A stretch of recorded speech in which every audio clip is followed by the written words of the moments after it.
बसायला धड बेंचेस नाहीत, छप्पर गळतंय, अजूनही वया रेनकोट मिळालेले नाहीत आणि स्वच्छतागृहांचा तर पत्ताच नाही. अशी अवस्था मुंबई महापालिकेच्या अनेक शाळांची आहे. शिक्षणासाठी 1800 कोटींचं बजेट मंजूर करणारी आणि व्हर्च्युअल क्लासरूमची स्वप्न पाहणाऱ्या महापालिकेच्या शाळांची ही रियालिटी आहे.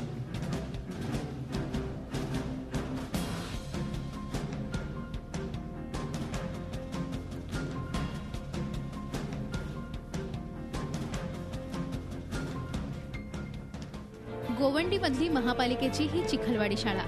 मराठी माध्यमाची 1 आणि उर्दू माध्यमाच्या 4 शाळा इथेच भरतात. 3000पेक्षा जास्त विद्यार्थी या शाळेत शिकतात, पण अक्षरशः जीव मुठीत धरून.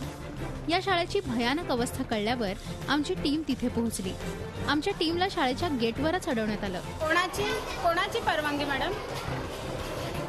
पण आमच्या छुप्या कॅमेऱ्यानं शाळेतली वस्तुस्थिती तुमच्यासमोर आणली आहे. या शाळेत एकाच वर्गामध्ये 2 इयत्तांचं शिक्षण एकाच वेळी दिलं जातं. म्हणजे विद्यार्थ्यांना कितपत कळत असेल याचा अंदाज लावलेला बरा. विद्यार्थ्यांसाठी बेंचेस नाहीत, त्यामुळे सगळ्यांना खाली बसावं लागतंय.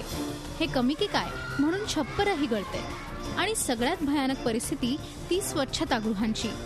त्याची अवस्था इतकी भयानक आहे की तिथे कुणी जाऊच शकत नाही. विद्यार्थ्यांनी स्वच्छतागृहांबद्दल विचारलं की शिक्षक सांगतात घरी जा.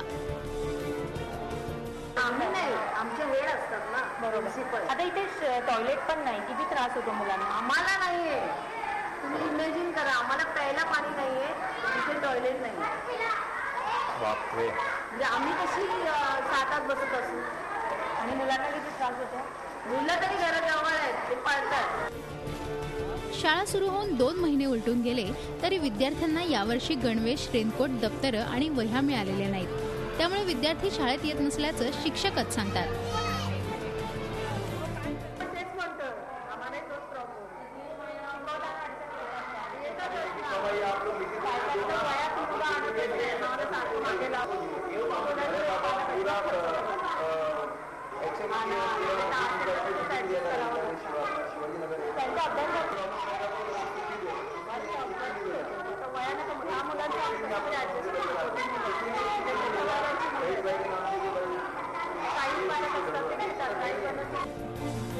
ही धक्कादायक परिस्थिती फक्त याच शाळेची नाही, तर एम वॉर्डातल्या 22 शाळांची अशीच दुरवस्था आहे.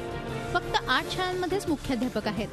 1451 बेंचेसची गरज असताना फक्त 1084 बेंचेस उपलब्ध आहेत. फक्त 3 शाळांमध्ये पाण्याचा पुरवठा होतो आणि एकाही शाळेत वाचनालय नाही. बेंचेस बहुत सारी जगह पे मिसिंग है, या तो फिर in terms of water connection जो गैप्स है, प्लेग्राउंड्स जो होने चाहिए बच्चे लोगों के, तो वो सारा एनालिसिस बाहर निकल के आया कि बहुत सारी जगह पे शायद वो फैसिलिटीज़ उतनी यूटिलाइज नहीं हो रही है. कि एओ को सबमिट किया और कॉर्पोरेटर को सबमिट किया है. So hopefully we are looking के सम स्टेप्स. अब तक कुछ आपको रिप्लाई आया है उसका? नहीं, अभी तक हमको कुछ रिप्लाई नहीं आया.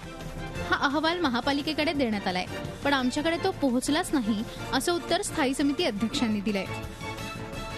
महानगरपालिकेचा उद्देश हाच आहे की समाजातील प्रत्येक घटकातील मुलांना उच्च प्रतीचं शिक्षण देण्याचा आणि ते देण्याकरिता सर्व सुविधा महानगरपालिकेतर्फे उपलब्ध करून देण्यात येत आहे. जर या सुविधा त्या मुलांपर्यंत पोहोचत नसतील तर जे काही दोषी असतील कोणी तर त्यांच्यावर निश्चित कारवाई होईल. पण हा रिपोर्ट त्यांनी अधिकृतरित्या अतिरिक्त आयुक्त किंवा स्थायी समिती अध्यक्ष महापौरांकडे सादर केला पाहिजे. एकीकडे मुंबई महापालिकेच्या शाळांमध्ये व्हर्च्युअल क्लासरूमचं स्वप्न सत्ताधारी पाहतायत, पण व्हर्च्युअल क्लासरूमची स्वप्न पाहण्याआधी ही रियालिटी तेवढी जाणून घेतली तर बरं होईल. बीएमसी शाळेतील विद्यार्थ्यांसाठी गणवेशासहित 27 वस्तू देण्याचा गाजावाजा तर मुंबई महानगरपालिकेकडून करण्यात आला. मात्र प्रत्यक्षात बीएमसी शाळांची दुरावस्था आपण पाहिली. अभ्यासासाठी लागणाऱ्या वस्तू तर सोडाच, पण शौचालयासारखी मूलभूत गरज देखील इथे पुरवली जात नाही. त्यामुळे शिक्षणासाठी 1800 कोटी रुपये मंजूर करणारी महानगरपालिका असं कुठल्या दर्जाचं शिक्षण देते असा प्रश्न आता विचारला जाऊ लागलाय. व्हिडिओ जर्नलिस्ट हरीश सावंतसह दीपाली जगताप, झी मीडिया, मुंबई.